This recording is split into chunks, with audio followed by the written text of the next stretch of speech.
découvrant cet espace. Et moi, j'étais persuadée que tu les connaissais. C'est ça, en plus, qui est drôle. Donc, je me suis dit, mince, cette invitation de se dire, allez, on y va, en cette période hivernale où le lieu est en phase de plein de choses, pour se réveiller cet été, comme chaque année. Je me suis dit, bon, Estelle, de toute façon, elle connaît. De suite, ça va lui renvoyer des images. Et toi, tu me dis, bah, tu sais quoi, je ne suis jamais allée. Pourtant, tu es venue à toutes les expos. Oui, c'est tout à fait. Incroyable. Tout à fait. Je pense qu'en plus, j'aurais pu y aller, puisque effectivement, il y a eu des visites qui se sont faites et j'ai refusé d'y aller. Et du coup, c'était un petit peu comme si effectivement j'attendais le moment opportun de les visiter. Et ce moment opportun, ça a été cette invitation que tu me fais. Et moi, c'est vrai que quand tu me fais cette invitation de venir filmer ces espaces qui sont invisibles du public, bah, en fait, finalement, oui, je crois que ce qui m'excite le plus dedans, c'est l'idée d'aller filmer une image invisible, quoi. Enfin, il y a quelque chose comme ça. Filmer de l'invisible, en tout cas. Et comment on rend cet endroit invisible, parce que finalement, bah, voilà, si on le filme et qu'on décide d'en fabriquer quelque chose, et ça va forcément arriver à un moment ou à un autre, bah, évidemment qu'on le rend visible, en fait, qu'on va le rendre dans une représentation. J'ai adoré cette invitation et du coup, en fait, ce qui est drôle quand même, c'est qu'au final, quand je suis venue il y a 1 mois, 2 mois presque 2 mois, je pense, on s'est fait 2 jours, j'ai enfin visité ces femmes.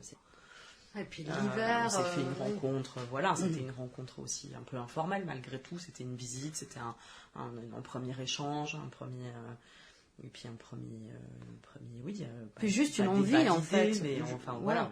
Juste une envie. Première rencontre, en tout cas, une rencontre conditionnée par l'espace. Et puis là, quand je reviens en début de semaine pour filmer, puisque c'est l'idée quand même, finalement, effectivement, il m'apparaît très clairement les premiers jours qu'il n'y a pas que l'étage, en fait, que j'ai envie de filmer tous mes mentos et mes mentos vides, en fait, parce que c'est aussi finalement un espace invisible, les mentos vidés de ces expositions. Vidé de ces histoires que tu racontes à l'intérieur du lieu. Et puis moi, ce qui m'a troublée, parce qu'il reste encore là des éclairages qui étaient orientés pour des œuvres, donc finalement on a encore nos fantômes d'œuvres, où à un moment donné tu rallumes une pièce, cet éclairage se posait sur un endroit spécifique pour l'œuvre de l'an dernier, et tout d'un coup, il n'y a plus que l'éclairage, il n'y a plus l'œuvre.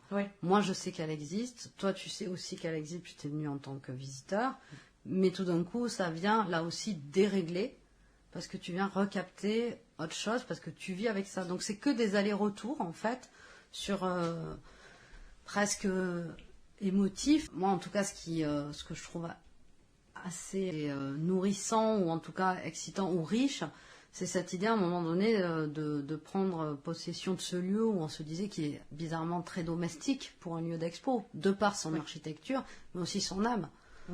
Et tout d'un coup, tu te balades dans des pièces, il y a un lieu, mais des pièces dans les pièces, et ça y est, ça part, tu prélèves, tu joues, sans se poser la question, ce qui était notre postulat de départ aussi, de se dire, mais la question, est-ce qu'on aboutit à une œuvre forcément ?